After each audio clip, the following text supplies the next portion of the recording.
आगे बढ़ते और आपको बता दें, राम मंदिर चंदे विवाद की गूंज अभी थमी नहीं थी, लेकिन अब केरल के सबरीमाला टेंपल से एक ऐसा मामला सामने आया है जिसने पूरे देश को चौंका दिया है। आरोप है कि भगवान अयप्पा मंदिर की द्वारपालक मूर्तियों और गर्भगृह से करीब 4.5 किलो सोना गायब कर दिया गया है और उसकी जगह नकली परत चढ़ा दी गई है। अदालत की निगरानी में एसआईटी और ईडी जांच कर रहे हैं। सबरीमाला सोना चोरी केस में मुख्य आरोपी उन्नी कृष्णन पोट्टी से एसआईटी के 8 घंटे पूछताछ हुई है। सवाल सिर्फ चोरी का नहीं है, सवाल है कि आखिर भगवान के घर से सोना गया तो गया कहां।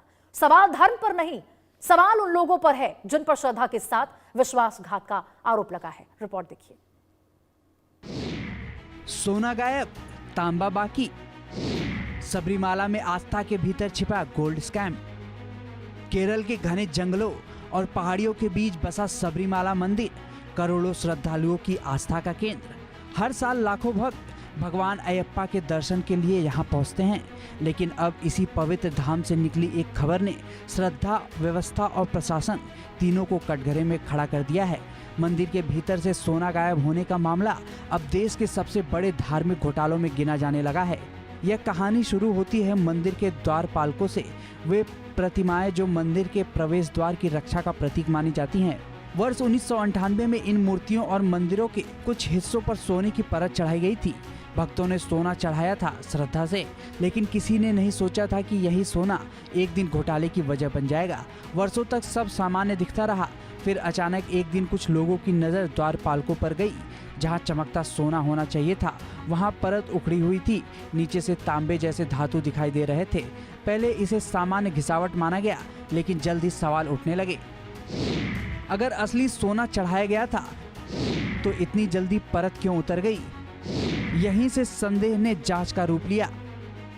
शिकायतें बढ़ी, मामला अदालत पहुंचा और केरल हाई कोर्ट की निगरानी में विशेष जांच दल गठित किया गया। जैसे जैसे जांच आगे बढ़ी, एक ऐसा कथित खेल सामने आया जिसने सबको हैरान कर दिया। असली साजिश 2019 में रची गई। उसी साल द्वारपालकों और गर्भगृह के सोने जड़े हिस्सों को मरम्मत और दोबारा स्वर्ण परत चढ़ाने के नाम पर चेन्नई भेजा गया। यहीं से कहानी खतरनाक मोड़ लेती है। जांच में सामने आया कि अनुमति लेने के दौरान श्रावणकोर देवस्थानम बोर्ड के कुछ अधिकारियों ने दस्तावेजों में कथित रूप से सच छिपाया। जहां वास्तविकता में संरचनाओं पर सोने की परत थी, रिकॉर्ड में उन्हें तांबे की प्लेट के रूप में दर्ज किया गया।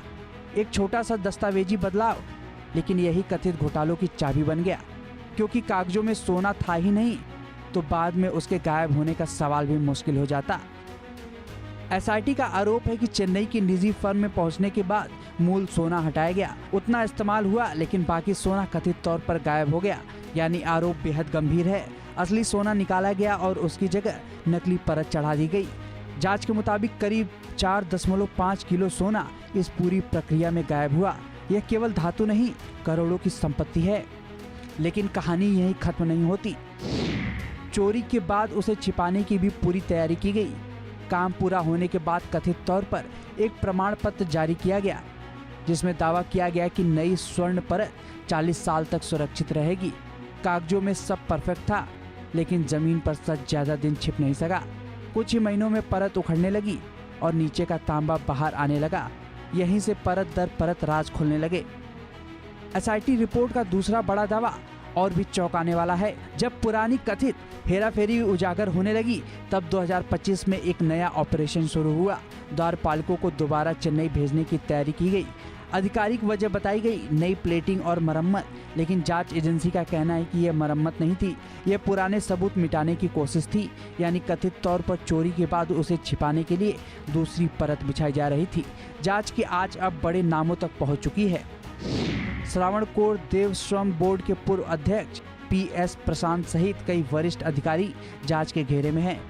बोर्ड सदस्य, प्रशासनिक अधिकारी, मंदिर प्रबंधन से जुड़े लोग, निजी फर्म के संचालक, कई नाम सामने आए हैं। जांच एजेंसियां यह पता लगाने में जुटी हैं कि क्या यह अकेले कुछ लोगों का काम था या फिर पूरा नेटवर्क सक्रिय था। अब इस मामले में केवल एसआईटी ही नहीं, बल्कि प्रवर्तन निदेशालय भी उतर चुका है। मनी लॉन्ड्रिंग के कोड से जांच शुरू हो चुकी है। बेंगलुरु समेत कई राज्यों में छापेमारी की गई। कई संदिग्धों से पूछताछ हुई और मुख्य पुजारी सहित कई लोगों की गिरफ्तारी की खबरें सामने आई। इससे साफ है कि मामला साधारण चोरी से कहीं बड़ा हो चुका है।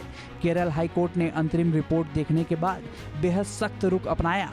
अदालत ने एसआईटी को नया आपराधिक मामला दर्ज कराने की अनुमति दी और स्पष्ट कहा कि अगर सबूत मिलते हैं तो किसी को बख्शा नहीं जाएगा। आरोपों के विश्वासघात, जालसाजी, आपराधिक साजिश और आर्थिक अपराध शामिल हैं। मामले की अगली सुनवाई 20 जुलाई को होगी। इस बीच मामला राजनीतिक रंग भी ले चुका है। सत्ता पक्ष और विपक्ष एक दूसरे पर सवाल उठा रहे हैं। केरल सरकार पर दबाव बढ़ रहा है। सरकार की ओर से कहा गया कि जांच स्वतंत्र रूप से चल रही है और दोषियों के खिलाफ कार्रवाई होगी। लेकिन बड़ा सवाल अब भी वही है। यह कहानी सिर्फ सोने की चोरी की नहीं, यह भरोसे के टूटने की कहानी है। जब कोई श्रद्धालु मंदिर में सोना चढ़ाता है तो वह सिर्फ धन नहीं देता, वह अपनी आस्था सौंपता है। लेकिन अगर वही सोना रास्ते में गायब हो जाए तो नुकसान सिर्फ संपत्ति का नहीं होता, चोट सीधे विश्वास पर लगती है। भक्तों ने भगवान को सोना अर्पित किया था, लेकिन इंसानी लालच ने उसे रास्ते में निगल लिया। अब पूरा देश एक जवाब चाहता है। भगवान के घर से गायब हुआ सोना आखिर कहाँ गया? Bureau report, India news. चलिए, और इसी के साथ खबरों का सिलसिला लगातार जारी रहेगा। फिलहाल एक छोटे से ब्रेक के लिए आप कहीं मत जाइएगा, देखते रहिए इंडिया न्यूज।